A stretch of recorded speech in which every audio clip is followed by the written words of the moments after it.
Now on behalf of the EFD, Mr Farage. Well, good morning, Mr Schulz. President Schulz, I know it's my job to congratulate you, but given that we knew this result 2.5 years ago as a result of a stitch-up, there really doesn't seem to be much point. I mean, after all, nobody in Europe would ever, modern-day Europe, would ever have a big, powerful job that was decided by a full, open process. I'm sure Mr Barroso would agree. I was musing this morning. I was thinking, what kind of President Schulz are we going to get? Are we going to get a dignified, calm, a figure that behaves like the Speaker of all great parliaments around the world, somebody who puts himself above politics and the nitty-gritty of the day-to-day arguments and is an ambassador, indeed a statesman?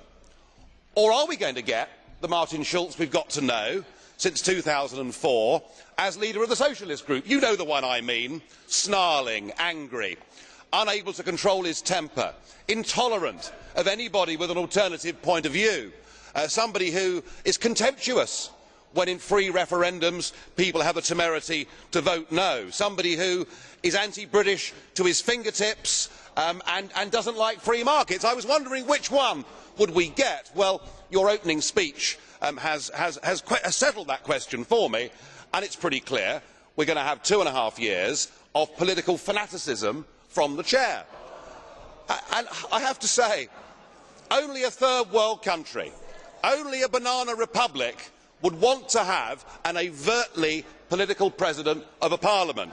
But it's what we've got.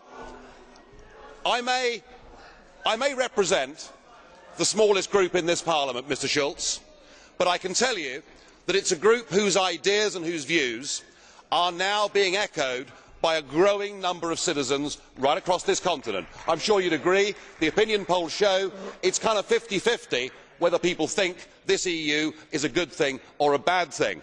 What we represent, sir, is not anti-Europeanism. That is not what it's about.